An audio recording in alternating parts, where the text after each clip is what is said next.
इज्जत करने का नाम है इस्लाम, शांति का पैगाम है इस्लाम, मोहब्बत का पैगाम है। मुल्क में सिर्फ मोहब्बत बचेगी, इस मुल्क में सिर्फ सच्चाई बचेगी। बिल के सपोर्ट में वोट दिया है। जिस मुल्क में 243 सांसद वक्फ के साथ खड़ा हो, धर्म और जाति के नाम पर हमला करेगा, उसे पप्पू यादव से झगड़ा लड़ना पड़ेगा।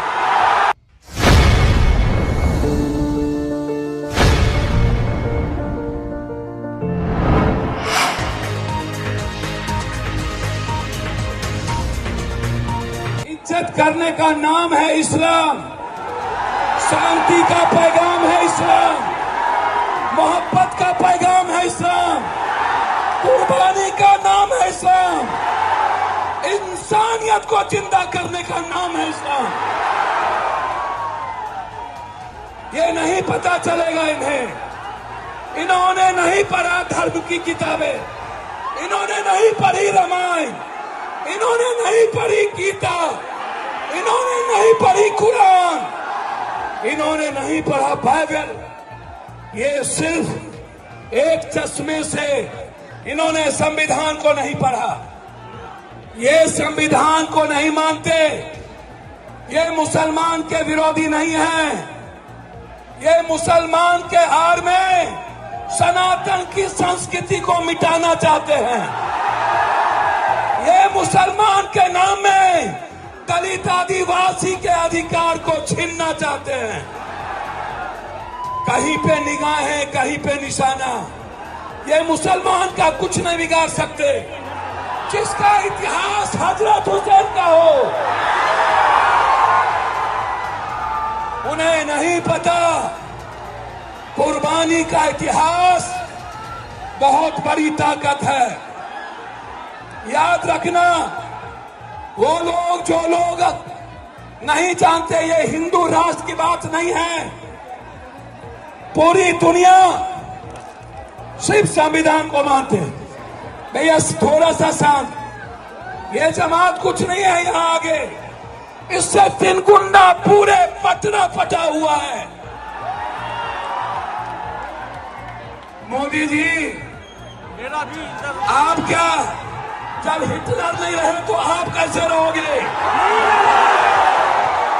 कोई नहीं बचा है।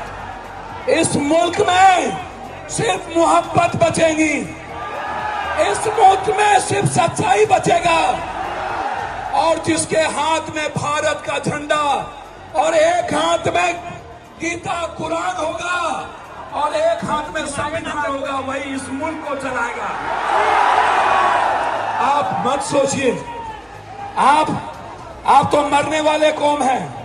मोदी को नहीं पता, जो मोहम्मद साहब को मानते हैं, इस्लाम को, वो दुनिया में किसी से नहीं डरते। जो रियल में गीता की बात करता है, इन्हें शांति का पैगाम नहीं पता।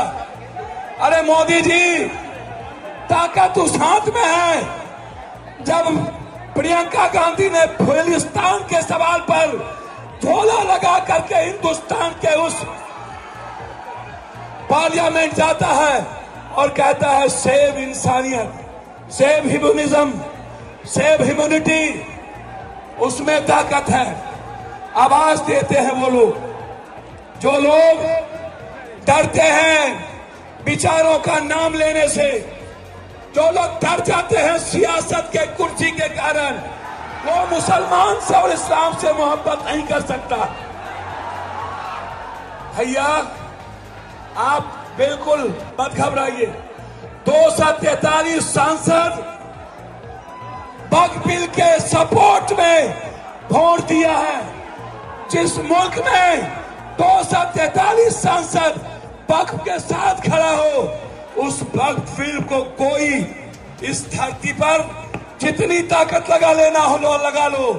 जब तक सुप्रीम कोर्ट और लोकसभा है, मेरे वक्फ को कोई छू भी नहीं सकता। वक्फ की जमीन किसी मुसलमानों की नहीं है, वक्फ की जमीन इस्लाम के नाम से अल्लाह की जमीन है, वक्फ की जमीन। अरे मोदी जी, मुसलमान जमीन नहीं छीनते। यदि सबसे बड़ा जमीन छीनने वाला कोई सौदागर है वो बीजेपी है, कोई और नहीं है। इसको समझिए। इसीलिए मैं तो सिर्फ आपसे मोहब्बत करता हूं। मैं, आपको पता है, इस मुल्क में मैं बिल्कुल क्लियर हूं। जो भी धर्म और जाति के नाम पर हमला करेगा उसे पप्पू यादव से झगड़ना पड़ेगा। अंत में मैं एक बात कहना चाहता हूं। एनआरसी से नहीं जीते, सीए से नहीं जीते, ये तलाक से नहीं जीते, ये कब्रिस्तान, शमशान, ईद बकरीद से नहीं जीते, ये जिन्ना और पाकिस्तान से नहीं जीते।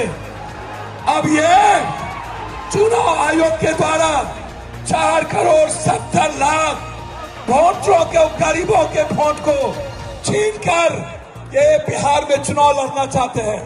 आप जोर से बोलिए, क्या आप वोटर को छीनने देंगे?